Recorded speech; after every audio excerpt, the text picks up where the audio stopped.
નમસ્તે વિદ્યાર્થી મિત્રો, ધોરણ 11 કોમર્સમાં સ્ટેટિસ્ટિક્સ વિષય કે જેમાં પ્રકરણ નંબર 3 મધ્યવર્તી સ્થિતિના માપ સમજી રહ્યા છે, જેમાંનો પ્રથમ ભાગ એટલે કે સમાંતર મધ્ય આપણે પૂર્ણ કર્યો કે જેમાં સમાંતર મધ્ય શોધવાનો કે જેમાં અવર્ગીકૃત માહિતી, વર્ગીકૃત માહિતી કે જેની અંદર સતત અસતત એના દાખલા જોયા, ત્યારબાદ મિશ્ર મધ્યકને લગતા દાખલા જોયા, ભારિત મધ્યક પણ સમજ્યા અને છેલ્લે ગુણોત્તર મધ્યકને પણ આપણે સમજી ચૂક્યા છે। તો આ સાથે આપણે મધ્યકને પૂર્ણ કર્યું છે। હવે આ જ પ્રકરણનો એક બીજો ભાગ કહી શકાય એટલે કે સ્થાનીય સરેરાશના માપ। આપણે એના વિશે આજથી ચર્ચા કરીશું। સ્થાનીય સરેરાશના માપ કુલ 4 છે। 4 સ્થાનીય સરેરાશના માપ છે। એક છે મધ્યસ્થ અને બીજું છે, આમ તો જોવા જઈએ તો બીજું છે ચતુર્થક।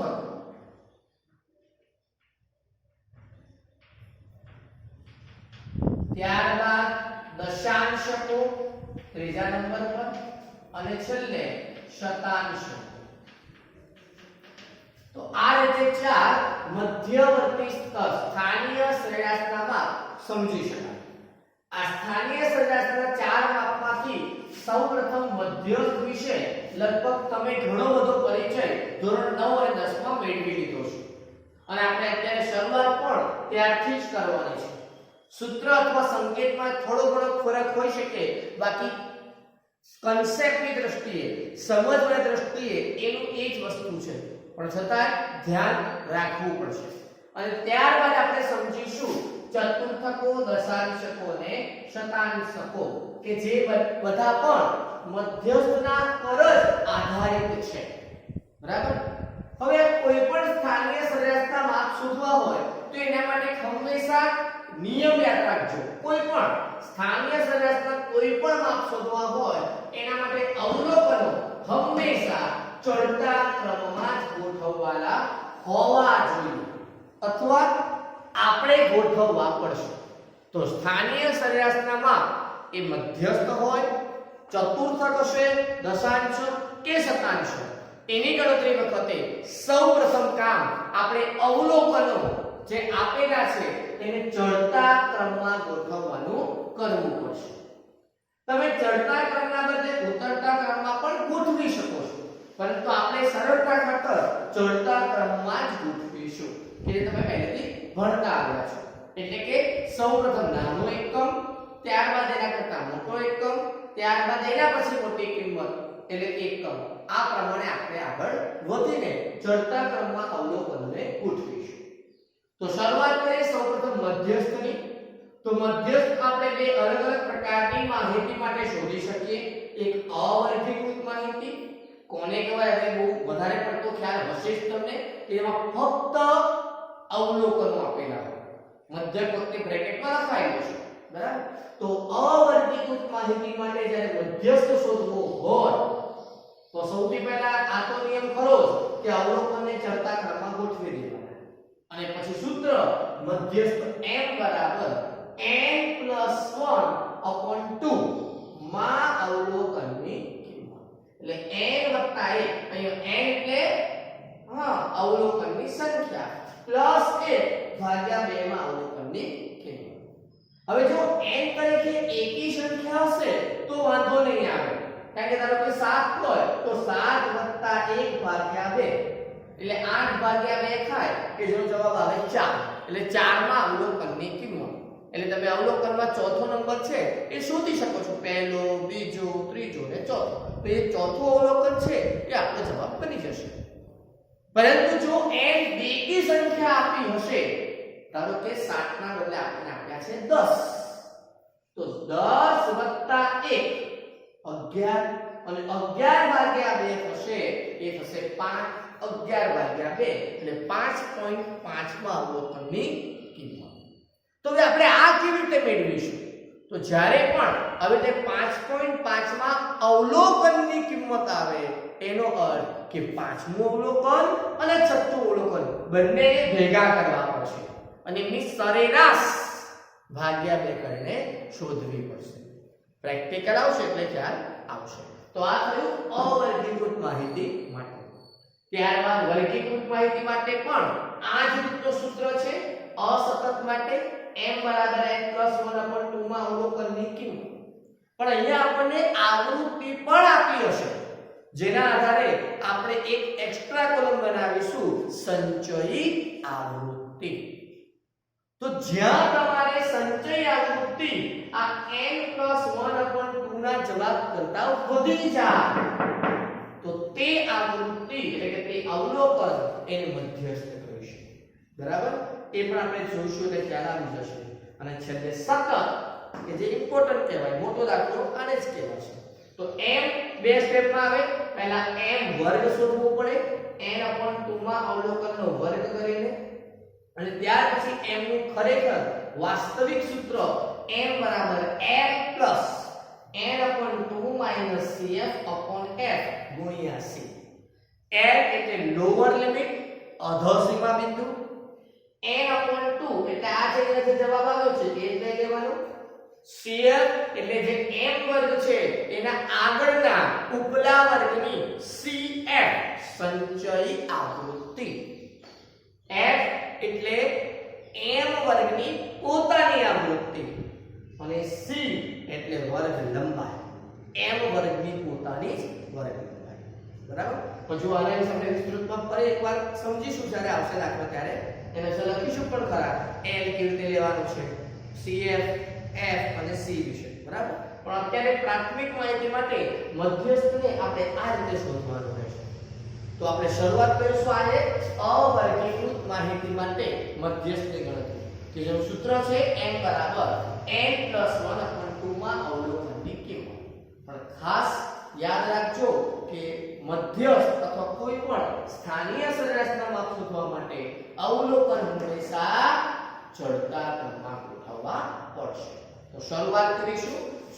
ઉદાહરણ નંબર 17 જોઈએ. પેજ નંબર 85 પર તમને આપેલું છે.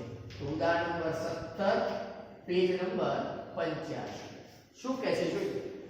જુદા જુદા સપ્તાહમાં એક ફેક્ટરીમાં ઉત્પાદન થયેલ એકમોની સંખ્યા 80, 85, 90 થી લઈને 55 સુધી આપેલી છે. ઉત્પાદનનો મધ્યસ્થ મેળવો. તો આપણે મધ્યસ્થ મેળવવા માટે સૌથી પહેલા અવલોકનને ચડતા ક્રમમાં ગોઠવતા.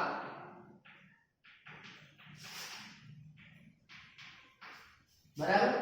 આવું વાક્ય ન લખવું, સિમ્પલ ચડતો ક્રમ કેવું લખીને પણ કિંમતોને ગોઠવી શકો છો. ચલો હવે ચડતા ક્રમમાં ગોઠવવાનું ધ્યાન રાખજો, કોઈ કિંમત રહી ન જાય.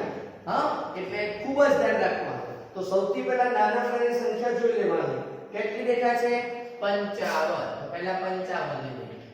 હવે જો 5 વાળા આંકડા કોઈ છે આગળ દશકના ખાનામાં 5 હોય એવા કોઈ બીજી કોઈ સંખ્યા છે? તો કે ના. હવે સરળતા ખાતર આવું કરો. 5 પછી શું આવે? હા, 6. તો 6 વાળા જેટલા હોય પહેલા એટલા ધ્યાનમાં રાખો. તો 6 વાળા કેટલા છે? 2. 68 અને 63. પહેલા આ બેના ગોઠવી નાખો. 68 પહેલા કે 63 પહેલા? હા, 63. અને 63 આવી ગયો એટલે 68 આવી જાય. ચલો 6 વાળા પૂરો થઈ ગયા. એક એક પકડો, ઈઝી પડશે. 6 પછી 7. હવે 7 વાળા શોધી કાઢો. 7 વાળા કેટલા છે? તો કે સર એક જ છે. તો એક જ છે તો એક લખી નાખો બોલતે. હવે 8 વાળા પકડો. તો 80, 85 ને 80. એટલે બે વાર 80 ને એક વાર 85. આ ક્રમમાં પહેલા કોણ આવે? કે 80. પણ બે વાર તો બંને વાર 80 લખી દો અને પછી 85 લખો. બરાબર? પછી 8 પછી 9 આવે. તો 9 વાળા કેટલા છે? 2, 90 ને 92. એમાં પહેલું કોણ? 90. તો આ 90 લખ્યા પછી 92. તો આ રીતે સંખ્યાઓને ચડતા ક્રમમાં ગોઠવી. થોડું પરફેક્શન માટે એકવાર ચોપડીની સંખ્યાઓ ગણી લેવાની કે આપી છે 1 2 3 4 5 6 7 8 9 અને આપણે 9 લખી કે નહીં? 1 2 3 4 5 6 7 8 9. ઓકે, એનો મતલબ n બરાબર 9 છે. ઓકે, હવે સૂત્ર મૂકીએ. મધ્યસ્થ m બરાબર શું? હા, n + 1/2 માં અવલોકનની કિંમત.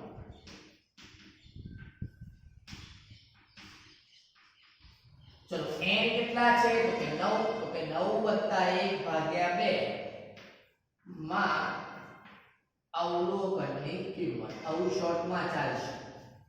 ચલો 10 ભાગ્યા 2 ડાયરેક્ટ જ ચલો જો એક લખી નાખીએ 10 ભાગ્યા 2 માં અવલોકનની કિંમત.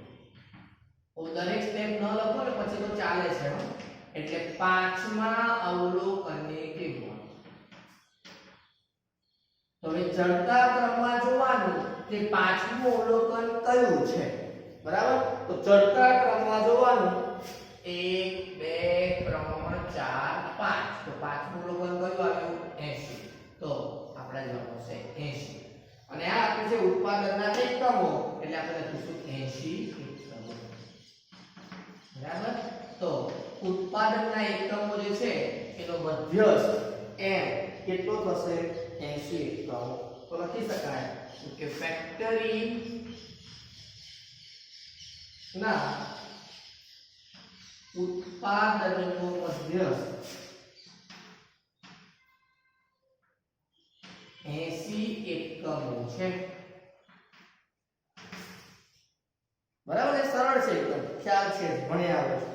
નેક્સ્ટ ઉદાહરણ નંબર 18. એક ફેટિયાના છેલ્લા 10 દિવસનો નફો રૂપિયામાં નીચે આપેલો છે એટલે જવાબ આવશે રૂપિયામાં. નફાનો મધ્યસ્થ શોધો. તો નેક્સ્ટ ઉદાહરણ નંબર 18 ગણીએ. પેજ નંબર 85 પર જ છે. તો કિંમતો છે ડાયરેક્ટ આપણે લખીએ છીએ ચડતો ક્રમ. આ વખતે હું લખ્યું ડાયરેક્ટ શોર્ટકટ ચડતો ક્રમ. બરાબર? ચલો ચડતો ક્રમમાં ધ્યાન રાખજો. 261 57 58 60 65 49 50 55 62 63 64 એટલે બધામાં 100 ના એકમમાં તો બે જ છે. એટલે કે શરૂઆત બધાની બગડાથી થાય છે. એટલે એના પછીનો અંક જોઈએ.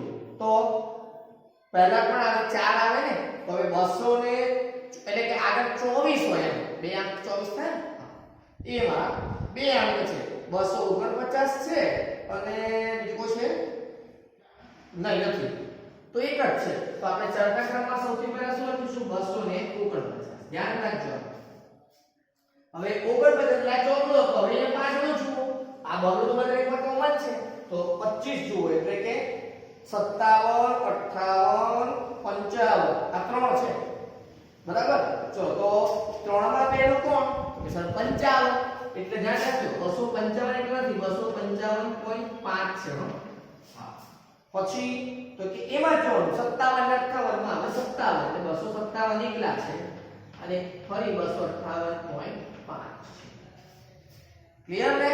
હા ઉતાવળ ન કરતા. ચડતો ક્રમ ખોટો આવશે તો જવાબ ખોટો આવશે. બધી મહેનત પાણીમાં જશે.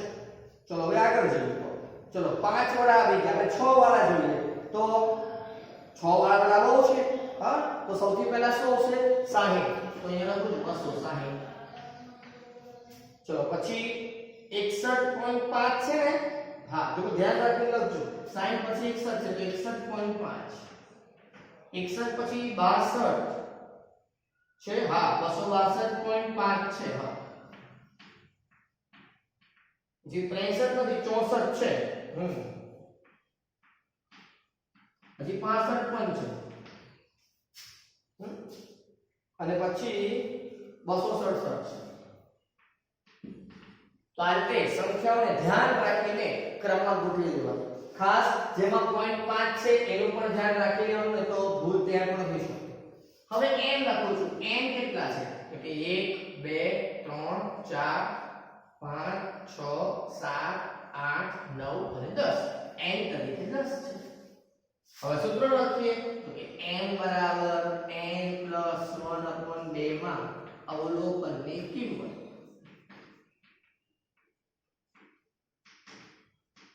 ચલો હવે 10 + 1 ભાગ્યા 2 માં અવલોકનની કિંમત. તો 10 + 1 ભાગ્યા 2 હવે ડાયરેક્ટ કરજો. હવે એના માટે કઈ ફરીથી 11 ભાગ્યા 2 લખવાની જરૂર નથી લાગતી. બરાબર છે? તો ડાયરેક્ટ 10 + 1 11 ભાગ્યા 2 એટલે 5.5 માં અવલોકનની કિંમત. આવું થયું. બરાબર? હવે 5.5 નું અવલોકન એટલે શું?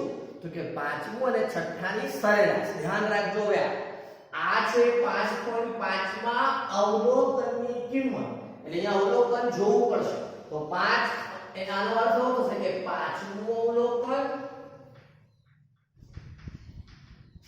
વત્તા છઠ્ઠું અવલોકન ભાગ્યા 2. પાંચમું વત્તા છઠ્ઠું ભાગ્યા 2. આવું સમજવાનું છે.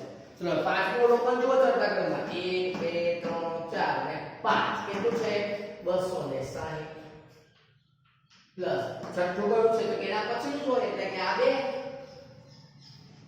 261.5 ભાગ્યા 2. હવે આનો સરવાળો કરી ડાયરેક્ટ જ ભાગાકાર કરી દો. હવે આમાં વધારે પડતું કંઈ નથી લખવાનું. તો કેટલા આવશે 260.75. નફો છે એટલે રૂપિયા. તો મધ્યસ્થ એમ 260.75 રૂપિયા. પાછું આમાં આગળ ન વધારે હવે હા આ તો એટલા માટે હું કરવું પડ્યું કારણ કે આમાં અવલોકન છે. તો જ્યાં સુધી અવલોકન નક્કી ન થાય ત્યાં સુધી આગળ ન વધાય એટલે આપણે એને પાંચમું વત્તા છઠ્ઠું ભાગ્યા 2 કર્યું છે. ક્લિયર? ચલો હવે આ રીતે થોડું આગળ હજુ વધીએ તો નેક્સ્ટ 19નું ઉદાહરણ છે. તો ઉદાહરણ નંબર 19 એ જ પેજ પર છે 85 પર શું કહે છે આ ધ્યાન રાખજો. એક ઓફિસમાં 11 કર્મચારી છે એટલે n કેટલા થઈ ગયા 11. આમાંથી સૌથી ઓછો પગાર ધરાવતા 7 કર્મચારીનો માસિક પગાર આપેલો છે જે રૂપિયામાં આપ્યો છે 4500 2100 થી લઈને 1500. તો બધા કર્મચારીના માસિક પગારનો મધ્યસ્થ કેટલો છે બધાનો શોધવાનો છે. બધાનો એટલે n તો 11 છે પણ તમને કિંમતો 7 જ આપી છે એટલે 4 કિંમતો આપી નથી. હવે આ 4 કિંમતો કાં તો આગળની હોય અથવા 4 કિંમતો પાછળની હોય. આ ખાસ ધ્યાન રાખજો વસ્તુ. જ્યારે મધ્યસ્થના પ્રશ્નની અંદર આવો કોઈ કિંમતો અમુક નથી આપી તો જે કિંમતો નથી આપી એ કાં તો સૌથી આગળની હોય એટલે કે નાની અથવા સૌથી પાછળની હોય એટલે કે મોટી. હવે આમાં કઈ કિંમતો છે એ નક્કી કરો. પહેલી 4 છે કે છેલ્લી 4 છે? સર 4 કેવી રીતે? તો કે વાંચ્યું કે કર્મચારી કેટલા છે 11 અને પગાર કેટલાનો આપ્યો છે તો કે ઓછો પગાર ધરાવતા 7 કર્મચારી. તો બાકી કેટલા રહ્યા 4. હવે વિચારજો આ શબ્દ ફરી જોજો. સૌથી ઓછો પગાર ધરાવતા 7 કર્મચારી એટલે આ જે પગાર આપ્યો છે કેવો છે? હા ઓછો એટલે આગળવાળો છે. તો કયો નથી? તો કે વધારે પગાર નથી. વધારે એટલે મોટો, મોટો એટલે પાછળ. એ પાછળના 4 એટલે કે વધારે પગાર જે ધરાવે છે એવા કર્મચારીનો પગાર આપ્યો નથી. જે હંમેશા આપણે ધારી લેવાનું x y z w a b c d જે ધારવું હોય તે p q r x હને અવધોરા. તો લખીએ છીએ આપણે કે ધારો કે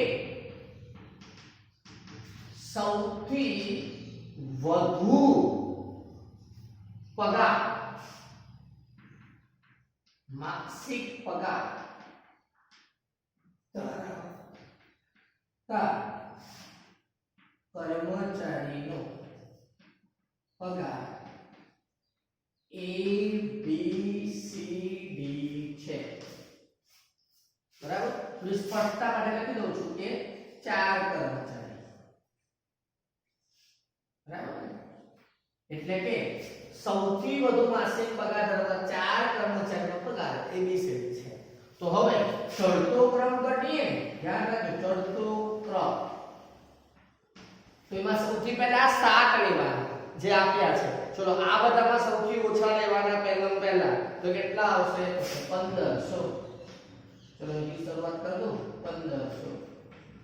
ચલો પછી 1500 પછી 2000 બગડન લાઈનમાં છે કે હા 2100 અને 2500 બે છે એટલે પહેલા 2100 આવી જાય અને પછી 2500 આવી જાય. પછી તગડાની લાઈન છે તો તગડાની લાઈનમાં કેટલા છે 34 36 બે તો એ જ આવશે ને 34 36 એટલે 3400 પછી 3600. પછી ચોગડાની લાઈનમાં એક છે ના બે છે 4200 અને 4500.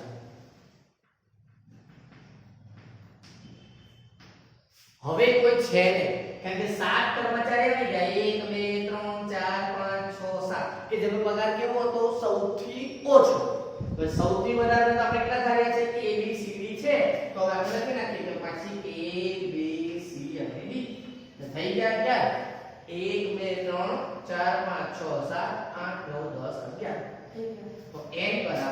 સંખ્યા છે. હવે m નું સૂત્ર લખીએ. n + 1/2 માં અવલોકનની કિંમત.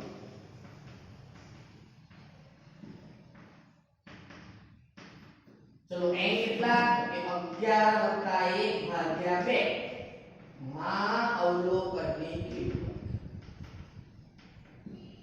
ચલો 11 / 1 12 એટલે 6 માં અવલોકનની કિંમત, એટલે કે છઠ્ઠા અવલોકનની કિંમત. તો હવે ચડતા ક્રમમાં જવાનું છઠ્ઠું અવલોકન કયું છે? તો કે 1 2 3 4 5 અને 6. કયું છે? 4200. અને પગાર છે એટલે રૂપિયામાં છે એટલે શું આવશે? 4200 રૂપિયા. બરાબર. તો આપણે લખી શકીએ કે કર્મચારીના માસિક પગારનો મધ્યસ્થ